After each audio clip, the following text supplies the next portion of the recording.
If you're preparing for the Microsoft DP-700 exam, don't answer these questions too quickly.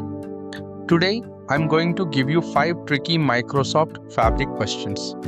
Each question has 4 options. I will give you a few seconds to choose your answer. But here's the important part. Don't just memorize the answer. I will explain why the correct option is right and why the other options are wrong. So, keep a score. Let's see if you can get 5 out of 5. Let's start with question number 1.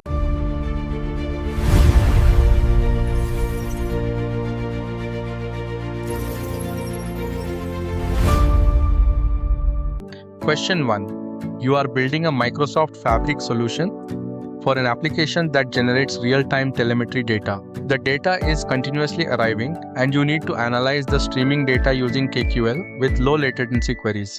Which Fabric item is the most appropriate choice? A. Lakehouse. B. Warehouse. C. Eventhouse. D. Dataflow Gen 2.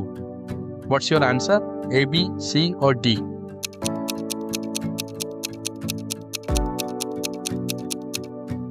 The correct answer is C. Eventhouse. Why?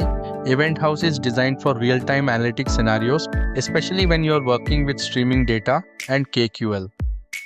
For example, imagine millions of telemetry events arriving continuously from IoT devices. You want to ingest those events and query them quickly using KQL. That's a strong Eventhouse scenario. Now let's quickly eliminate the other options.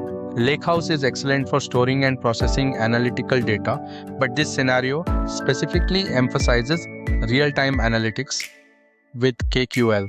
Warehouse is primarily designed for structured analytical workloads using SQL, and Dataflow Gen 2 is primarily a data integration and transformation tool.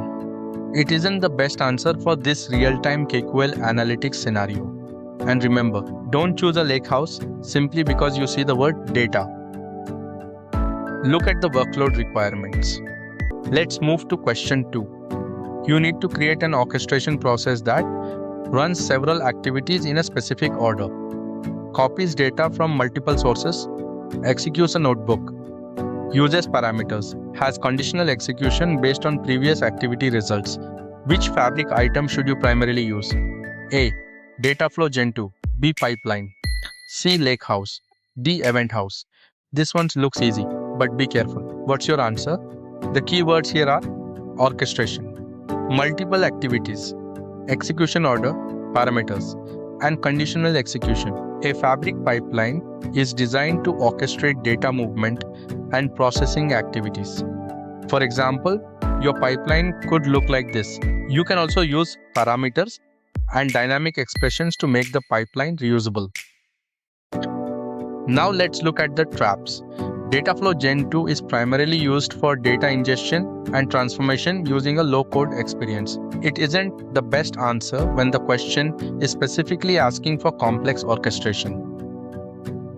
Notebook is excellent for writing code and performing transformations, but a notebook itself isn't the primary orchestration solution described here. And Lakehouse is a data store, not an orchestration engine. When the question says orchestrate multiple activities, think pipeline. When it says transform data using low code, think Dataflow Gen 2. When it says perform code-based transformation using PySpark, think notebook. Let's move to question 3. Your organization already has data stored in another supported data location. You need to access that data from Microsoft Fabric without creating another physical copy of the data. Which Fabric capability should you consider? Your options are A. OneLake Shortcut, Gen 2, C. Pipeline copy activity, D. Spark Notebook. This question has one very important phrase, without creating another physical copy. What's your answer? The correct answer is OneLake Shortcut. A shortcut provides a way to reference data stored elsewhere from OneLake without having to copy that data into another physical location. That's the key idea. So remember, copying data and referencing data are two different concepts. If the question says, copy the data into Fabric, a pipeline or another ingestion mechanism may be appropriate. But if the question emphasizes access existing data without duplicating it, then OneLake Shortcut should immediately come to mind. No unnecessary data duplication. Think OneLake Shortcut. This is exactly the type of wording you should pay attention to in scenario-based questions. Question 4. A company has a table containing 500 million customer transactions.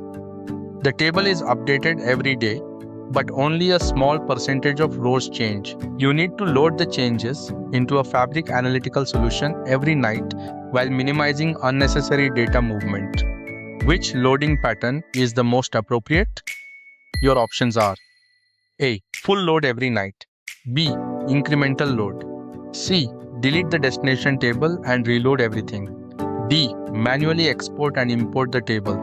500 million rows. Only a small percentage changes. Would you reload all 500 million rows every night? Think carefully. The correct answer is incremental load. Why?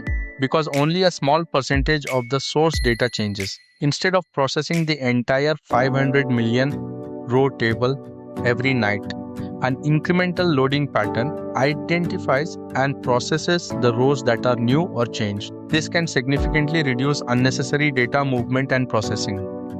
A common approach is to use information such as a last modified timestamp, a change tracking mechanism, a watermark, or another reliable change detection method. The exact implementation depends on the source system and requirements. Now, why aren't the other options good? Full load processes everything again, even when most data hasn't changed. Deleting and reloading everything has the same fundamental problem.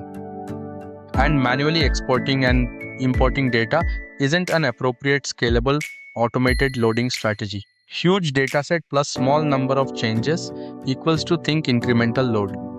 And be careful, the question isn't asking which method is easiest. It's asking which loading pattern is appropriate for the requirement.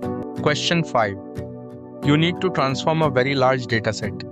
The transformation requires complex custom logic, PySpark code, multiple data processing steps, advanced programmatic transformations. Which Fabric tool is the best fit?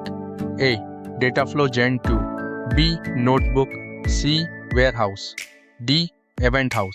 This is the final question. If you've been getting them right, you're doing great. What's your answer? The correct answer is Notebook. The biggest clue is PySpark code and complex programmatic transformations. Remember this simple distinction. Low-code transformation is Dataflow Gen 2. Complex code-based Spark transformation, Notebook. So, how many did you get right? 5 out of 5? Let me know your score in the comments. If you remember just these 5 patterns, you'll already be better prepared for scenario-based DP-700 questions. But don't just memorize the answers. Understand why each technology is used. Like this video if you found it helpful. Preparing for DP-700? Subscribe to YogeshTechCode. Let's crack DP-700. See you in the next video.